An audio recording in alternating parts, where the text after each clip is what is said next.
I'm Lekon Debashin. It is the first edition for the year 2025, and Ogiva and Idika are here joining me this morning. Good morning to you. Good morning, Nico. Nice to have you here. Happy New Year. Same to you. Happy New Year to the audience as well.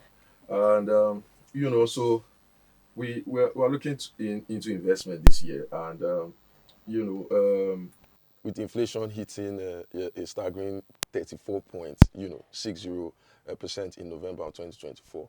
We're looking to discuss the critical need for investments, that offer real returns, returns that are actually outpace inflation. I'll have none other than, our very own financial analyst, Idika Aja, with us today. Welcome aboard, Idika. Yeah, thank you very much, Ogiva and Leko, and Happy New Year. So, go on. Yeah, it's good to be here. It's very, very good. Yeah, it's been a long time coming. Yeah, it's a long We've always time. needed Yeah. So we're going to explore, various investment options, from equities to ETFs, fixed income instruments, mutual funds, and generally breaking down, the risks and rewards of each. I have a whole lot of questions for Idika today, but I don't know if we'll be able to cover it. I hope you will not kill me. No. Okay, it's all right. No, there's not. I don't think there's any question I ask you that you can handle. No, sure. Yeah, No problem, So let's get into it really. So with inflation at 34.06, 6065%. Nigerians are losing money, if their investments don't outpace it. So how aware are everyday, Nigerians of this fact? And do you think this influences, their investments choices? Yes, actually, the average investor knows the impact of inflation and how it erodes wealth. But the key thing is that how do they translate it? Yeah. They really understand what do they need to do to protect their investment. Okay. You understand which asset class do they need to invest. I think that's the key thing there. But whether they are aware, I think they are aware. They are aware, right? They are aware. Yeah, I mean, everybody in that space should probably be aware. Yeah, of course, they are aware. Okay, that's good. And equities actually outperformed inflation in 2024, to be honest, with the all-share index, posting a 37.65% gain. Does this mean equities are the go-to investment for Nigerians in 2025? Or is this too risky for the average Nigerian? Yes. If you look at the other asset classes, equities are the only, in fact, the only asset class that has outperformed inflation. Even in 2023, it did that. If you look at the data, the all-share index, I think, returned about 37.65% for 2024. Yeah. In 2023, I think it returned about 45% against the benchmark interest rate, inflation rate of about 28.95. Okay. Now, as at close of November 2024, the inflation rate was about that figure I mentioned. And if you look at the return, year-to-date return of equities, I think equity is the only asset class that's outperformed inflation. For the year. And again, if you look at the individual stocks, for 2024, you have about, I think, over 70 stocks that outperformed the inflation rate. The same thing in 2023, we have about 90 stocks. So you can see you have a varied outlets. You can put your investments as far as equity is concerned. So it is the only investment class that can comfortably outpace inflation rate. Okay, that's good. So I want to refer back to Ugo's Follow the Money he did on Monday. He said the all-share index hit over 100 plus level points. 102. 102. Yeah. So can you just shed more light on that? And I mean, the audience can also, go to our YouTube page, watch Follow the Money with Ugo J, and he shares a lot. I think the all-share index started with in 2024, I think about 77, but I'm not too sure unless I refer to the data, and close at 102 thereabout, getting about, I think about 21 thereabout difference. And that's a very solid addition. You understand? It's very, very good for investors in equity. So Okay. very, very good, and it's normal. But we expect it to do better in 2025. 25. We expect it to do better in 2025. Okay, so what exactly is the implication of this, really, as in shed more light on it if you can? But I didn't get it. The 100 plus No, points. it's the basis points. It's just the basic. It's just the basis point. You know, you can Okay. calculate it based on basis points. Okay. So let's go. We've done a little bit on risk and rewards, right? So let's move to ETFs, okay, and mutual funds. So ETFs offer diversification, right? But with mixed results in 2024, such as the Vertiva banking ETFs, and which was minus 6.14%, 14% return, in H1 versus 109%, YTD gain in 2023. So for someone with 1 million naira, which is the topic of our discussion today, where to invest 1 million naira in 2025, right? Is it worth taking the risk with ETFs?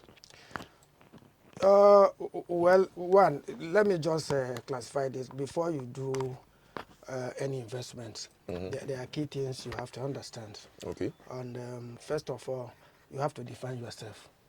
Oh, yeah. Look at your age. What is your investment objective? What is your risk appetite? Those key three elements are very, very vital. Okay. Don't just go in and start investing. So you have to first of all define yourself. What do you want? Okay. In terms of age. Now, if you are still young, you can decide to be aggressive. Okay. But if you are about to retire, you can decide to be conservative. Okay. That is on the age part. Then, investment objective. What do you want? Do you want to have a short-term investment or long-term investment? Then on the risk appetite, what level of risk can you take? These are the critical things. Then aside that, there are the rule of the thumb. That is the rule concerning investments. Okay. Now, which is, I think, stated in the article, which says there are three basic things: the time value of money, the expected inflation, and the probability of not getting back your return. Yeah, that's the risk part. That's the risk part of it. Yeah. So that will now inform you on the expected return you are looking at. Yeah. Yeah. You understand? So with all this, then you cannot look at the ETF. ETF is done based on an underlying asset. Like the Vertiva you mentioned, that is, it mirrors the banking sector. Yeah. You can see in 2003, it returned about 109%. Yeah, exactly. Yes. And the banking sector did very well in 2023. Okay. As a matter of fact, the 13 listed stocks, banking stock, they returned an average of, I think, about 128%. Led by UBA. UBA had about 234%. Yeah, it was quite a good year for banks. That was very, very massive. Yeah. Now, in 2024, they started very well. You understand? Now, at the end of Q1, CBN coming with the announcement of new capital requirements, these foreign exchange gain tax. Okay. Now that affected investor sentiment. Yeah. Question their decision. No, you can see that if you check the data, by the end of Q2, it dropped. their return dropped. They only recovered maybe by end of Q3 and eventually posted a positive return. Tons. Okay. Now, you can see that the Vertiva you mentioned now that is half year. Yes, half year. Because it mirrors the banking H1, sector. H1, yeah. So it's the performance of the underlying asset affects the ETF. Okay. So what you have to do is to look at the ETF, the particular ETF you want to invest. Look at the underlying assets. What are they doing? Is the asset doing very well or not? Yeah. So that is what influences the ETF performance. Yeah. Okay, so definitely you need to consider age, What else? You gave three. That is general rule: age, your investment objective, and how your risk What appetite. your risk appetite? Do you want to take risk? Yeah. If you want to take that, you are still young. Yeah, you can go into stock. Yeah. So you don't advise if you're on the older side, No, on the no, older why? side No, of no, no. retirement age. Why would you do that? Yeah. At least you have to be a little bit conservative. I will advise you go at least invest in fixed income assets that can give you stable income. Yeah, yeah. You understand? Equally, even if you are going into a mutual fund, you can go into money market mutual funds, Okay. which is a short-term investment. The underlying assets are short-term investments, Okay. like Okay. commercial papers, treasury bills, and federal government savings bonds. So that one can give you stable income. Okay. But the return, the issue that the return is not as high as equity. You know, that's what we call return risk variability. The higher the return, the higher the risk. The risk, yeah, of course. Do you understand? Yes, So yes. you have to factor in. And I think the key thing there is that it's important as an investor, you must have, it is necessary that you have a financial advisor. Okay. I think that's more assurance. It's very, very, very key because, you know, it's not just about just investing. You know, the fintech has made it very, very good that you can, even when you want to trade on you can trade on your own. Yeah, yeah, with all the apps. Yes, and with all everything. your apps. Once you have you are registered, the house can now create an e-trading platform where you don't even need a broker. You can trade on your own. Yeah. Just log in and trade on. But the problem there is that if you don't have a financial advisor, you may end up buying stock that is not even the market price. You understand? It's even higher than what it is worth. Oh, okay. I see. So the game is that you should not buy what is high. Yeah. And that is the role of a financial advisor, to be able to advise you, okay, this stock is overvalued or undervalued. Okay. You've heard from the horse's mouth, you need a financial advisor. Yeah. Yeah. So going back to fixed income assets, like you mentioned earlier, right? So fixed income investments, rather, you know, like treasury bills offered between 20 to 30% returns in 2024, but you know it didn't beat inflation. Do you understand? So why do you think Nigerians really rely on fixed income investments? And is this a mistake? You know, in high inflation? No. It is not. It is not. You know, some people invest to have stable income. Yeah. And apart from that, it's not good to put all your eggs in one basket. Okay. The stock market gives high return, but it is volatile. It's a high risk investment asset class. Okay. Now, people tend to invest in fixed income because, one, it can give you steady income. Yes. It can give you steady income. Can give you steady, even if you invest in bonds, at least you are sure that, okay, this is what I will get, especially the coupon. If it is biannually, you can get whatever you want. Okay. So it's not a mistake. Some people prefer that because I want to take on fixed income. Okay. So it's not a mistake. It's the same thing on the earlier rules I mentioned. One of them, investment objective. Yeah. So what do you want? What do you want? What do you want to achieve? Okay, so that's definitely a question you need to ask yourself. Yeah, you need to. That's why I said you need to first of all define yourself. What do you want? I want money. So it doesn't make sense. Because you're looking for money, you go and invest and you lose everything. Yeah, back to square one. Eh? Yeah, back to square one. Probably. So that's why sure the key thing is you have to diversify your portfolio. Okay. Diversification is the key thing there. Okay, speaking on diversification, right? I want to touch on strategic allocation. Okay, so like your article, which is where Nigerians should invest 1 million naira in 2025, right? The article suggests a portfolio strategy of 50% equities, 30% fixed income, and 20% ETFs. Or mutual funds. Yeah. Exactly. So for a typical Nigerian earning modestly, how realistic is this? Is this allocation spread? Yes, I know in that book I really mentioned that for younger risk tolerant investors, Yeah. as you should put 50% in equities. Okay. That means you have chance. Assuming if you lose, then you still have chance of recovering. Okay. You understand? And Because the returns yes, are yes, and the stable. return. But the problem, even in equity, because if you ask me, for me, I may decide to put up to 70% in equities. Okay. You You are the understand? expert now, Yeah, so the problem is that it's not just about investing in equities. Just like you trade, just like you do your normal trading, you have to monitor your investment in equities. You understand? You have to really monitor your investment in equity, in stocks, and know the movement, the underlying factors, the drivers, and so on and so forth. What is driving this particular stock? What is the problem? What is the challenge? yeah. You understand? So it's only when you monitor them that you'll be able to actually have a grasp and know, okay, I look at the return I want to achieve. Like most of them did very well. Julie PSE, end of year, recorded a year-to-date gain of over 1,600%. Oh, that's massive. That's massive. The Yes. same thing with Unicell. Unicell Chemical, at the beginning of 2024, the market cap was about 757 million. So by the end of the year, the thing moved to about 4.5 billion. Billion.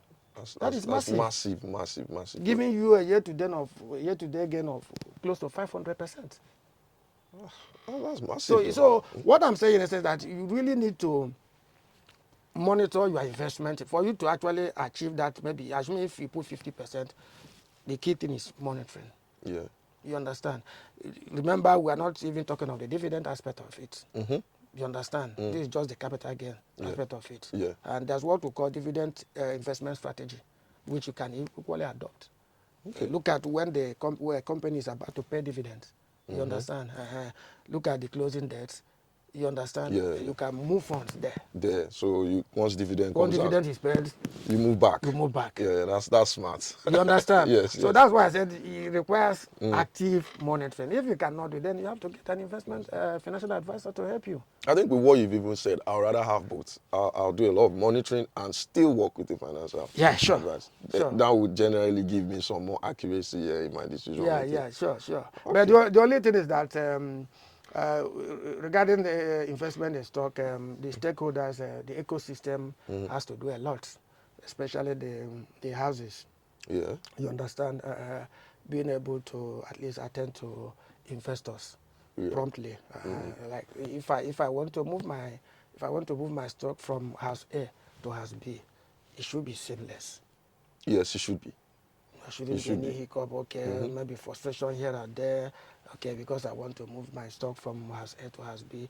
House A is trying to slow it down. No, the ecosystem, the NGS, the Security and Exchange Commission should at least look into it. The ecosystem should be perfect. Otherwise, if we get it right, stock investment is very, It's very bad. good. Yeah. Oh, that's good. So generally, one of the setbacks really is moving your Yeah. stocks. Okay. I get what you mean. So, but I mean, we're still adding emphasis to the younger, younger ones out there, right? I think should they take an aggressive stance, in putting more of their 1 million naira, which is our mark, right? focus, Yeah, into high growth equities, or is caution the better approach, considering the economy's, volatility. Right now. I think for the young investors, I still go with that 50% in Okay. equity. Equity. Then maintain 30% in fixed income, so that you'll be able to have that's like Stability. maybe a hedge. Yeah. You Okay. understand? Then the even the ETF and the mutual funds. You understand? If you pick the appropriate mutual fund based on the underlying assets, Yeah. you can still get return as much as you get from equity. Okay. Okay. You understand? Like I mentioned like this Halo equity fund that returned about 87%. Yeah. So it's an equity fund, especially the equity mutual funds. They give higher returns than money market mutual funds. because of the volatility of the underlying asset, which is stocks. Stocks, yeah. Now, the money market mutual fund, the underlying asset are commercial papers, treasury bills, and so on. So, that's the benchmark. So, the volatility is not all that high. So, the return might not be as high as that equity mutual funds. And the same thing at ETFs. ETFs as well. I was going through the Securities and Exchange Commission fund valuation report for December 2020. You can see that the dollar fund mutual fund has the highest market share of about 45%. Yeah, I saw that. You saw that, and followed by money market mutual fund, which is about 40%. That really show you the trends. So even as an investor, you have to watch all those things and see where really the have trend to is. Really, because there are a lot of ups and downs here and there. So it's better if you have funds. The appropriate thing is that, okay, get your financial advisor, you concentrate on what you are doing. The person will now be monitoring for you. You get the optimal results. Okay, so I want to even go into real life scenarios, and I'm bringing you Leko into this conversation.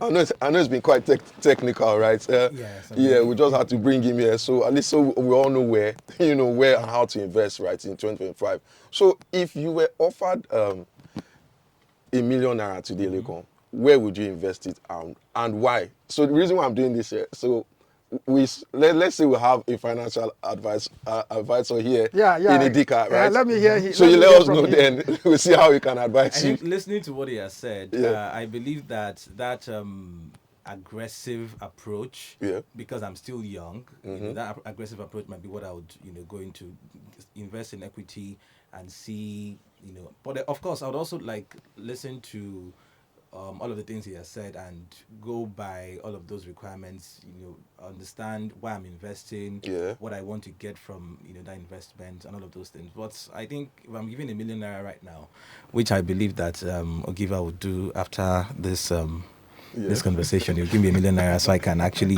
put into practice what I have said. I believe I will, go that aggressive approach and put the money into equity. That will, hopefully it will beat the inflation. If the inflation rises this year, again, it's going to, give me more money. I think we're on the same page. I think our financial advisor has already rubbed off on us, right? 50% for equity. And the most important is that you have to look at the sectors. When you talk of exactly. Equities. Now, banks, the banking sector didn't do quite well last year. And it's expected that the trend will change in 2025. Okay. Why? It's just about a shift in investors' sentiments. Like I mentioned, because of policy shifts and announcements that affected them. You can see by end of Q3, you can see the recovery. Till the end of the year. Now, another important fact is that now they're almost through with the raising of capital. They have wonderful fundamentals. Okay. You understand?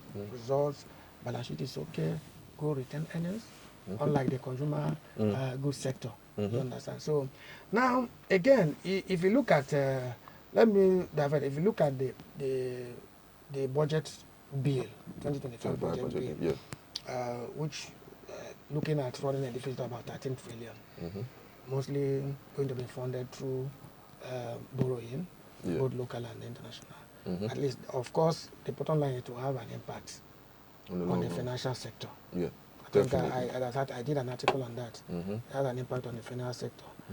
What we call the crowd out effect, because the federal government is coming in with massive intent to get money. That will crowd out the private sector, and that will increase yield and the interest rates. Of course, banks will make more money. So these are the things you have to check to actually know which sector will I put money in.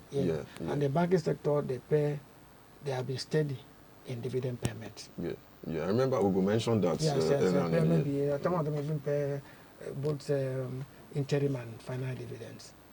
You understand? So I think financial sector is okay. Some like oil and gas, especially my pick there is Seplat. Seplat is okay. Yeah. They're doing very well. And Seplat pays in dollars. Yeah, they pay quarterly dividends. Yeah. And they have been steady. Yeah. So depending on that's why depending on your investment objective, are you a growth investor or income focused investor? So if you're an income focused investor, of course you look at the stocks that pay dividends. Yeah, exactly. For me, Seplat is okay. That means I'll be expecting quarterly dividend every quarter. Every quarter. And you can elect to be paid in foreign currency or in naira. I'll go for foreign currency. So these are the things you have to really look at. Even if you are within the equity sector, you understand. You have to really study them, look at them very well. Where do I go? Which stock do I? Which sector do I go?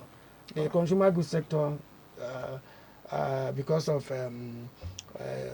high finance costs and foreign exchange losses, is already their bottom line, even their shareholders fund return earnings. So if you don't have a strong return earnings, you might not be able to pay dividends. And that's equally affected the investor sentiment.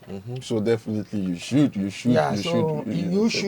able to look at where, even within the stock markets, which sector do I go? Yeah. You understand?